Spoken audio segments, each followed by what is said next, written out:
There were no eggs on the scoreboard this Easter Sunday for the Seattle Mariners or the LA Angels, but unfortunately the Mariners lose the series and this game, which was a weird one. I thought it's like, okay, I'm like, okay, we're playing well the whole time. And then after I'm like, did we really play well? There was some mistakes. There was also a lot of good, whole lot to unpack here. And happy Easter Sunday. Welcome to the Dom Skeen channel, your one-stop shop for the Mariners storylines on Seattle's minds. And happy Easter to everybody. The Mariners lose 8-7 to the Los Angeles Angels of Anaheim. But really, the story here, Cole Young is breaking out. If you want to find something positive from a Mariners perspective, that matters more than the individual score of the game. I know that's hard to hear, but it is the truth. The Mariners do get out hit 11-7, out hit on expected batting average 290 to 200. So did they deserve to be in this game? Maybe, maybe not. There was just a clutch 3-run homer by Cole Young that even made this thing close. I usually don't show the game win probability, but this was so back and forth. I do just got to show how up and down and up and down and up and down and up and then again down it was. So, and then I usually don't show the win probability added leaders, but Sean Anderson, despite pitching honestly, I thought pretty mediocre in the 11th inning, or the 10th inning, the 11th inning. I mean, he ends up getting away with the win probability added leader, 25.3 on this because he gets out of that bases loaded jam.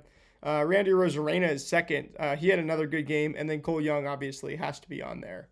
So the Mariners have two of the win probability added leaders of the three. The other one is an Angel that did he play well? Well, if you watch it, you might not think so much. And the Mariners here, if you look at the lineup, I mean, the good news is that a whole lot of guys got hits. Everybody from 1 through 5 got a hit. JP scored a run as well.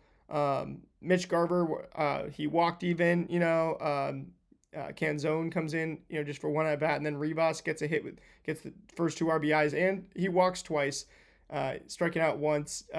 Didn't have a hard hit. He was like he had a weird up and down game. He gets picked off at one point on first base in this game.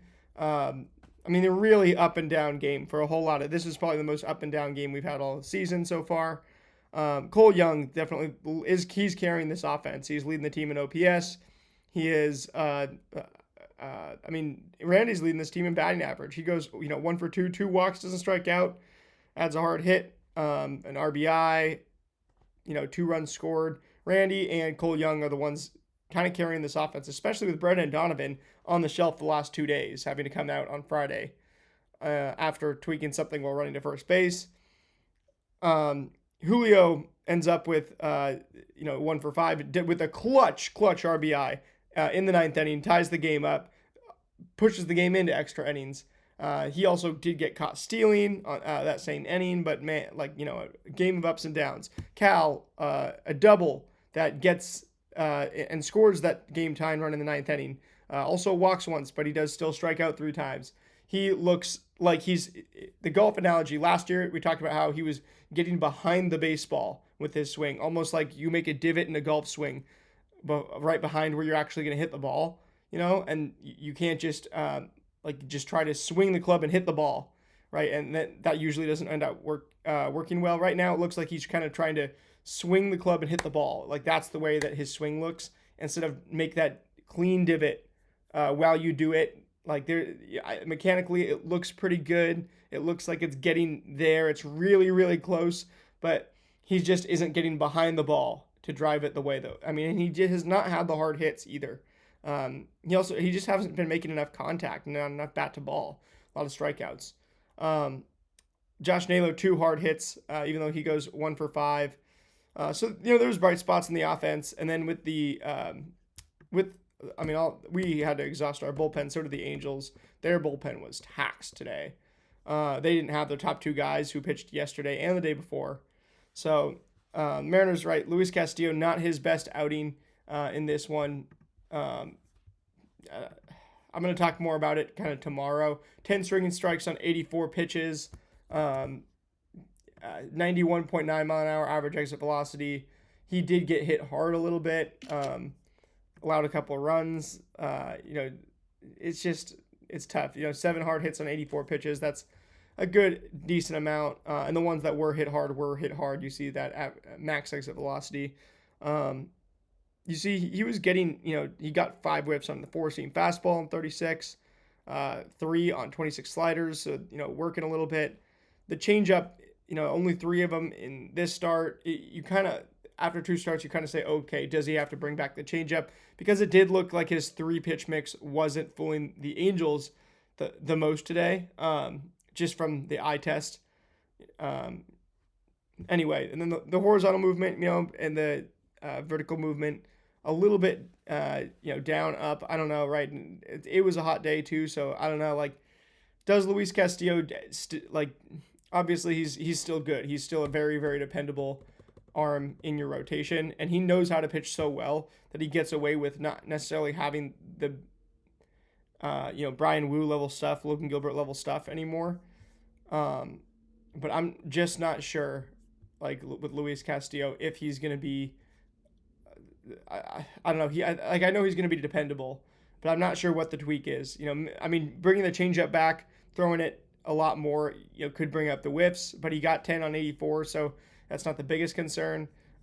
Getting hit hard, I'm not sure what, maybe a little more bite on some of these pitches, but he does get the pitch count, get into some pitch count trouble, doesn't make it through 4 innings.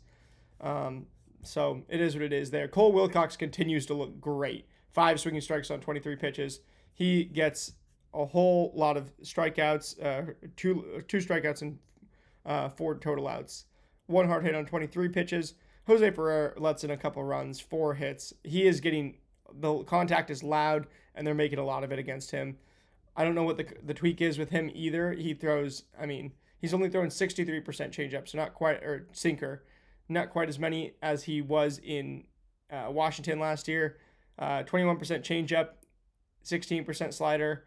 Honestly, I might just have him try to paint the zone with the sinker and try to do what he did last year and see if you don't have better results on the West Coast. I know that sounds a little bit reductive, and maybe it is, but that's kind of, you kind of think, throwing everything out there on the table. If they do get something out of these breaking balls, he has the chance to be way, way better, be one of the best lefty matchup guys in the sport. But are you willing to roll with that right now when now you're 2 games under 500, 4-6 after 10 games? We're through 10 games already. That's a 16.2, 1/16.2th of the year. Gosh, I need to stop and just go celebrate Easter for more reason than just that. Casey Ligamina, no swinging strikes on 26 pitches, 92.1 average EV against.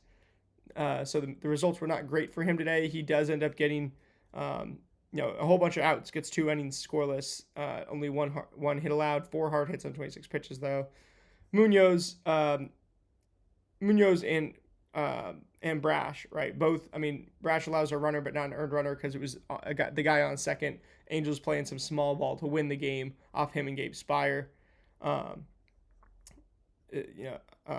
Each him and Munoz, Brash allow 1 hard hit, not too many pitches. Spire throws a couple pitches. The Angels go ahead and win the game, by bunting and then get a long fly ball, and Randy tries to make the throw to the plate. It's just a little bit offline, and if it was a throw on line, yeah, it probably would have got him. But hey, this was a long game. This was a war of attrition. 11 innings on Easter Sunday. Once again, it is happy Easter. He is risen. I just want to go ahead and say thank you to everybody. And when I say give all glory to God, you know who I'm talking about. I am talking about Him, Jesus Christ. I'm not one to. I don't always, necessarily say that. I don't always say Jesus Christ, but I'm going to today. I'm going to say that, I'm very blessed to be able to do this share all this with all of you every single day. And there's nothing I'd rather do. Remember, as long as you go 1-0 every pitch, stay stoic and give all glory to God. You can't lose. And today, that's exactly what today is about. It's about Him and what He did for us, so that we basically can't lose as long as we trust in Him. As long as we stay stoic and trust in Him, and then go 1-0 every pitch, we can't lose. Anyway, so that's what I'm going to end on. I got to go celebrate Easter with the family. A little bit of a shorter post game tonight. I was thinking, I'm going to do some sort of like post game or post week recap show, like MLB roundup type thing. like to talk about the rest of the MLB as well. But I'm probably going to do that on the Tuesday podcast with Don Dishes. Going to have some more exciting guests on the 1-0 podcast coming soon as well. So stay tuned for those. And yeah, see, maybe I'll get some out on some of these Sundays where later in the day there's not as much going on. But I hope everybody won in fantasy baseball as well, winning all 3 of my fantasy leagues this weekend. Fingers crossed it stays that way. It looks like it will through the Sunday night game. Anyway, I do really got to go celebrate Easter with the family. Shouts out to the family and to my family friend, who we're going to spend Easter with. Shouts out to you guys if you guys are seeing this video before I get over there. But that is the priority for me now. And I mean, there is stuff bigger than baseball. That's what All Glory to God, partly is about, is that there is stuff bigger than baseball, and this is one of them. So, although it's a disappointing loss on Easter, there's a whole lot to like about it too. And we've still got a great holiday to celebrate and so much baseball left this year. 152 games left. We are so blessed, and that's what I'm going to end it on. We're just so blessed to be able to watch this great sport as much as we do.